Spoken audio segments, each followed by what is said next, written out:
সর্বশেষ ওপেনহাইমার দিয়ে গোটা দুনিয়া মাতিয়েছেন হলিউডের মাস্টারমাইন্ড নির্মাতা বলা হয় তাকে। তিনি অস্কার জয়ী ক্রিস্টোফার নোলান।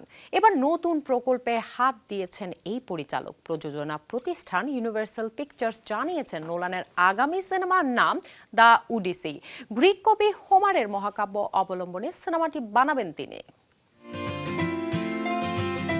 প্রাচীন গ্রিক কবি হোমারের লেখা একটি ঐতিহাসিক ও মহাকাব্যিক কবিতা দ্য ওডিসি। প্রায় অষ্টম শতকে রচিত কবিতাটি ইলিয়াডের পরবর্তী কাহিনীকে বর্ণনা করে। এটি গ্রিক মিথোলজির গুরুত্বপূর্ণ এক সৃষ্টি। দ্য ওডিসি মূলত ওডিসিয়াসের গল্প, যিনি ট্রোজান যুদ্ধের পর ঘরে ফিরতে 10 বছর সময় ব্যয় করেন, বিভিন্ন বিপদ ও কল্পিত প্রাণীদের সম্মুখীন হন এবং তার স্ত্রী পেরোলোপির সঙ্গে পুনরায় মিলিত হওয়ার জন্য সংগ্রাম করেন। সেই গল্প এবার সিনেমার পর্দায় তুলে আনবেন হলিউডের বিখ্যাত নির্মাতা ক্রিস্টোফার নোলান। এটি হতে যাচ্ছে তার পরবর্তী সিনেমা, যেটি নিয়ে এরই মধ্যে আলোচনা তুঙ্গে। অক্টোবর মাসে ঘোষণা করা হয়েছিল নোলান তার বিখ্যাত সিনেমা ওপেনহাইমারের পর নতুন সিনেমা বানাবেন। এতে Matt Damon, Tom Holland, Zendaya, Robert Pattinson, Anne Hathaway, Lupita Nyong'o এবং শার্লিজ থেরনের মতো তারকারা অভিনয় করবেন বলেও জানা যায়।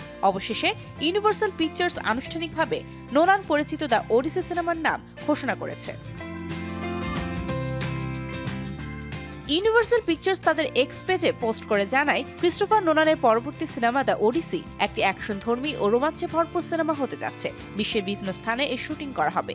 নতুন আইম্যাক্স ফিল্ম প্রযুক্তি ব্যবহার করে তৈরি হবে সিনেমাটি। পোস্টে আরও বলা হয়, এই সিনেমা প্রথমবারের মতো হোমারের মৌলিক কাহিনীকে আইম্যাক্স ফিল্ম স্ক্রিনে নিয়ে আসবে। এর আগে ওডিসি নিয়ে অনেক থিয়েটার, ড্রামা, টিভি সিরিজ ও এটির ছায়া অবলম্বনে সিনেমা নির্মিত হয়েছে। সেদিক থেকে এটি হতে যাচ্ছে ওডিসি নিয়ে সরাসরি গল্পের প্রথম cinema.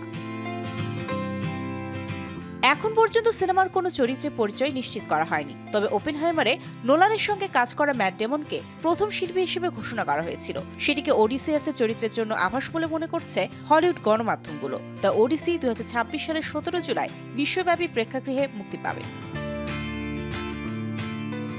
Mario Sen, showbiz tonight.